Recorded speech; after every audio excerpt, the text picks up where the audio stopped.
have seen that communication is exchange of information in a mood of mutuality.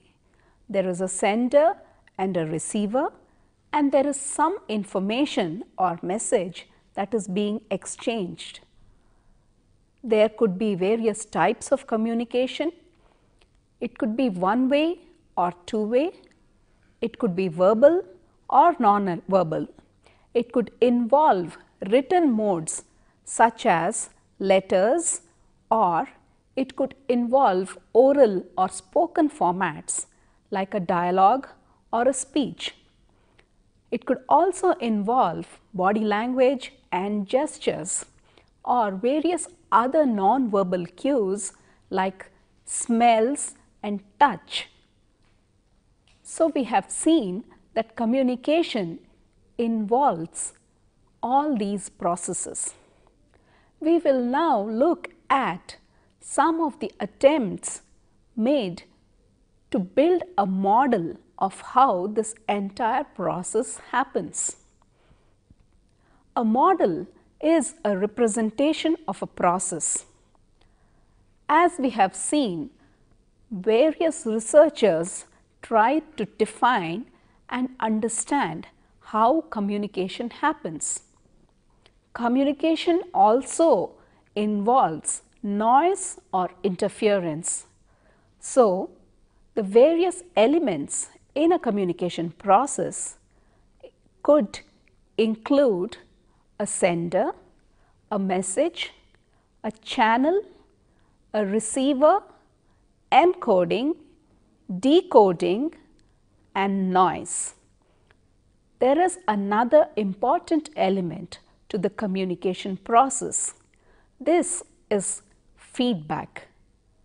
Any movement, gesture, or information given out by the receiver back to the source or to the sender is feedback, saying or confirming that communication has taken place. Feedback could be immediate, delayed, or sometimes, as in one-way communication, take multiple forms or never happen at all in certain instances. Depending on the process of communication, the importance of feedback in the process could vary. Let us look at the process of communication and try to understand it with an example. Imagine two friends. One is asking the other a simple single statement, "Give me your notebook." So, the person who realizes that he or she needs something that has happened in class and puts it into words by saying, "Give me your notebook," becomes the sender. The second person to whom this statement is addressed becomes the receiver. What is the message? The message is, "Give me your notebook." The channel in this case, being a direct one-to-one conversation, is the statement made in a direct mode. This could sometimes take other forms, as in, imagine a class that is going on and a small written note passed to a friend which says, "Please give me your notebook." Or another instance where a friend calls up another and says, "Please get your notebook tomorrow, I need it." In such cases, the message is being delivered through various modes or various channels.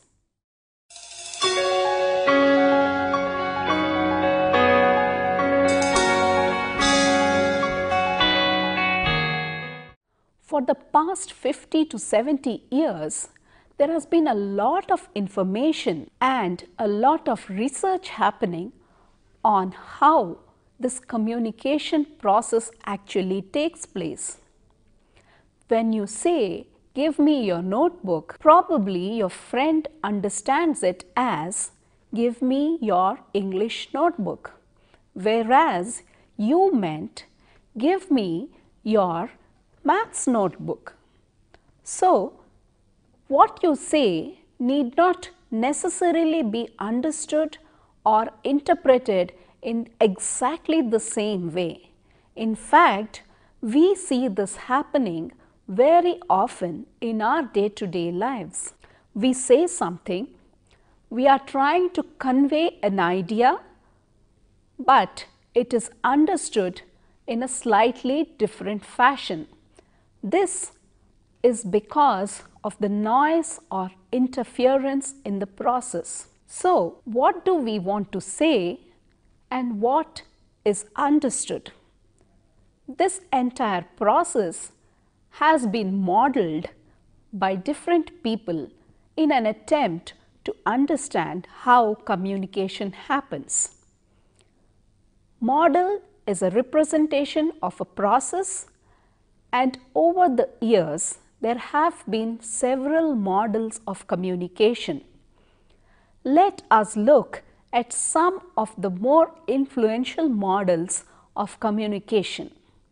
To begin with, in the early days, Aristotle was a very vocal speaker who had swayed public opinion on a multitude of subjects. Aristotle's model of communication was based on a public speaker's address to a gathering. Apart from this, the modern age, today's communication models include influential people like Harold Laswell, Shannon and Weaver model, the Schramm model, and Berler's model of communication. Aristotle was one of the earliest proponents of a model of communication.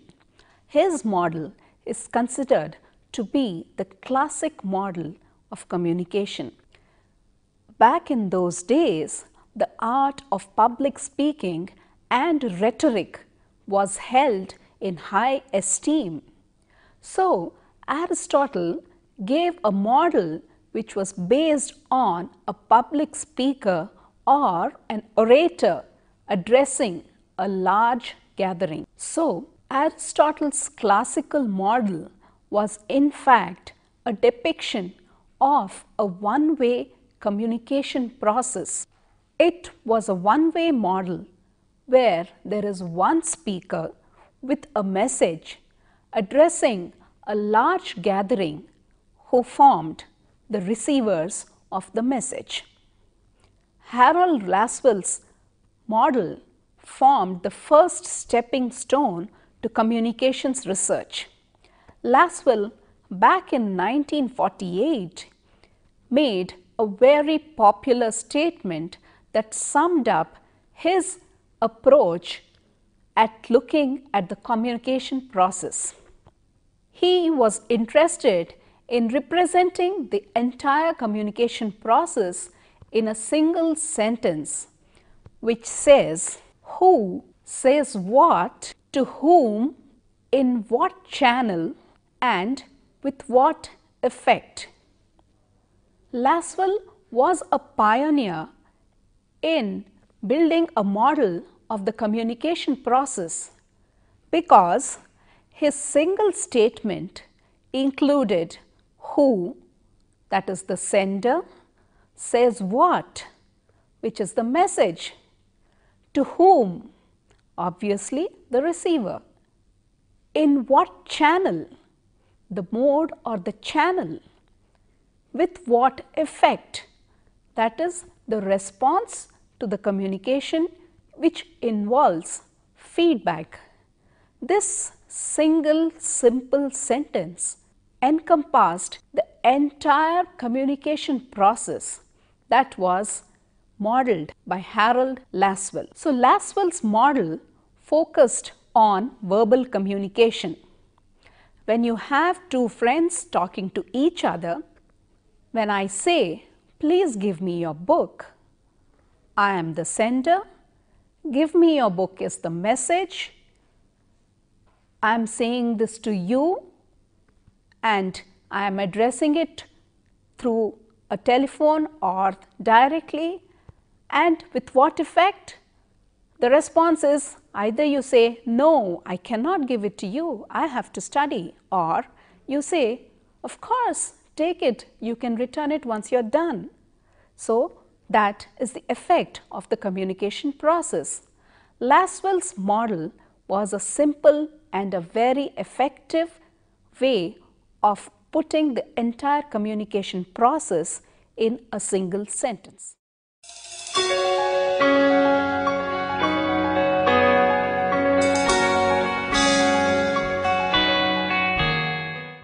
Though Lasswell's work preceded Shannon and Weaver, the Shannon and Weaver model is far more popular and influential. In fact, Shannon and Weaver are considered to be the fathers of research in communication. The Shannon and Weaver model introduced the concept of noise into the model of communication. In fact, this is a very important addition to the understanding of communication process. The Shannon and Weaver model starts with the sender, has all the other elements like the channel, the message, the receiver. Additionally, there is what is called an encoding, which is the process of actually putting your thoughts or ideas into a particular format. When you want a book, you could either say, please give me a book, or you could write it and pass it across, or you could simply gesture to your friend across the class saying, please pass your book. No words involved. So, this process of putting your thought, I need a book and I am going to ask Smita for the book. These thoughts, when they are put into action in multiple ways, then there is a process of encoding happening. So, the sender encodes and sends a message across through a channel, and the receiver at their end, the receivers decode this message. So, what does decoding involve? Decoding involves seeing something. It could be a written sentence, it could be a set of sounds in the form of a message, it could be a set of gestures. Listening to that or seeing that and understanding the requirement of the sender and subsequently acting upon it is the essence of the decoding that happens. Apart from this, at every stage, either during encoding or when the message is moving through the channel or when there is a decoding happening, there could be some interference. This interference is noise.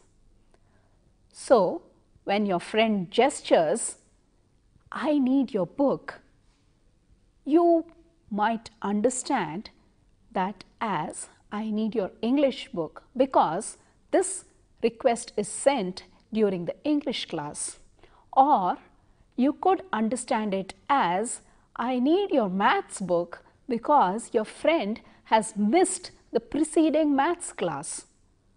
So, your knowledge is now becoming the interference. Your knowledge of your friend's absence is creating a noise in this process. You respond by asking which book. This is the feedback that goes back to the sender, communicating to the sender that yes, I have received and understood your message. Shannon and Weaver were engineers who were involved in trying to design a model for communication technology. They were working with signals and pulses, and they were working for the telecommunication industry in the early days when telephones and telephone communication was being developed. So, their work, their model was highly influential, highly popular, and widely accepted. Even today, the Shannon and Weaver model is considered to be the one all-encompassing model that talks about all the elements involved in the communication process. The Shannon and Weaver model was a linear one which began with the sender and ended with the receiver. The concept of feedback, which is a very important one, was added by another communications researcher called Schramm. Schramm in 1954 came up with a model that was essentially an improvement or an addition to the Shannon and Weaver model. Schramm came up with the notion of feedback, with the notion of communication being a continuous process and a two-way process. Communication is reciprocal, so communication actually is complete when feedback is also taken into account when developing a model of communication. This was what Schramm believed. So, his model included feedback. Not only did it include feedback, he also suggested that since communication is two-way, since it is reciprocal, encoding and decoding happen both at the receiver's end and at the sender's end. So, the Schramm model had encoding, decoding at the sender's end, encoding and decoding at the receiver's end, a message, a channel with noise and a feedback to complete the loop of communication.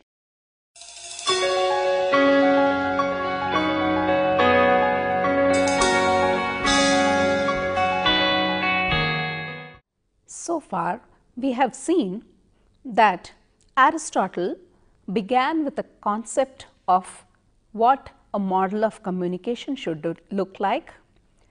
We have also looked at Harold Laswell's interpretation of communication process, the Shannon and Weaver model, and the Schramm model, which was essentially an improvement of Shannon and Weaver's work. Berlow in 1960 came up with another model. The basic process of communication remains the same. The elements remain the same. However, what needs to be emphasized upon in this entire process? Who is important or what is important? Is it the sender? Is it the receiver? What defines effective communication? Is it the channel or the message? These are various questions that researchers were trying to address. Berlow, in his simple yet highly effective model, emphasizes on the importance of the message. Berlow's model is popularly known as the SMCR model. S, source, M, message, C, channel, and R, receiver. So, there is a source, there is a message, there is a channel, there is a receiver. All the elements, the basic elements. So, how is Berlow's model different? The source, message, channel and receiver all have various elements attributes and characteristics.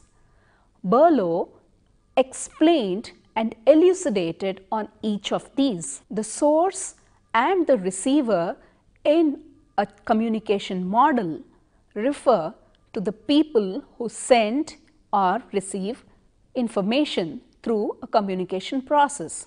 So, this involves communication skills obviously.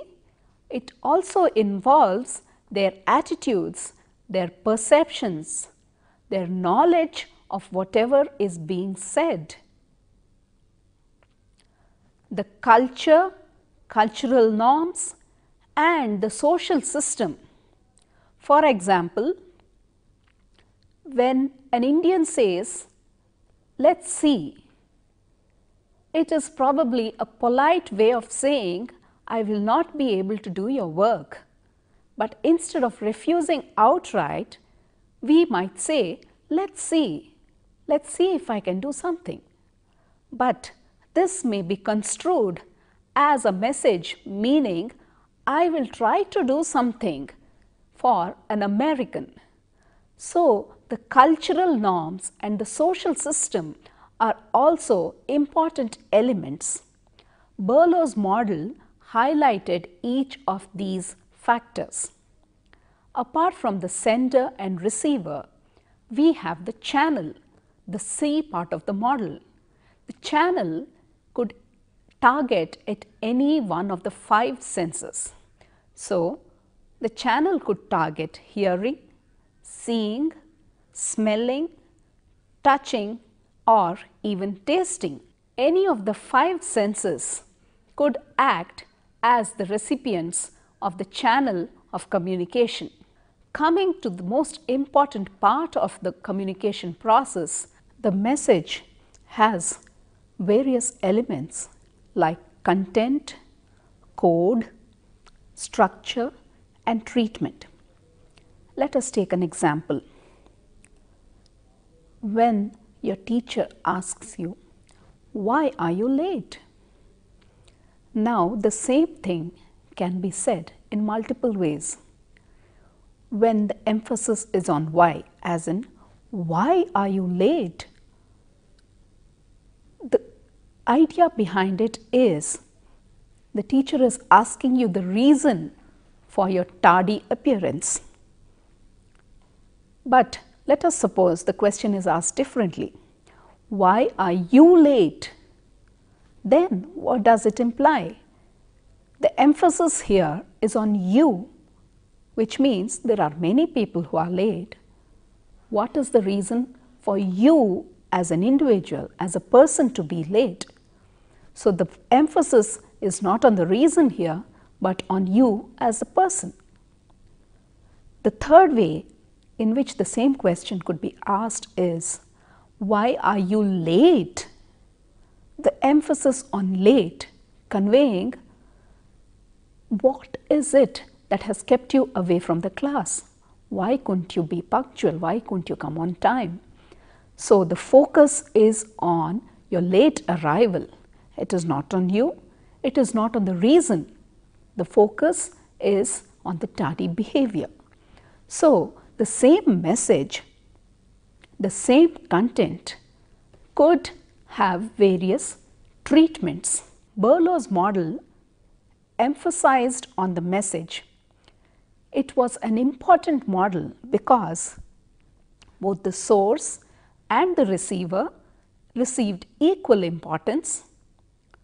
So, various formats in which message can be sent, various ways in which a receiver could receive it are of equal importance, and emphasis is on the message, the various elements that go into message, and because the elements are defined, we are also including the possibility of noise or interference or distortion happening because of various elements that are included in this process.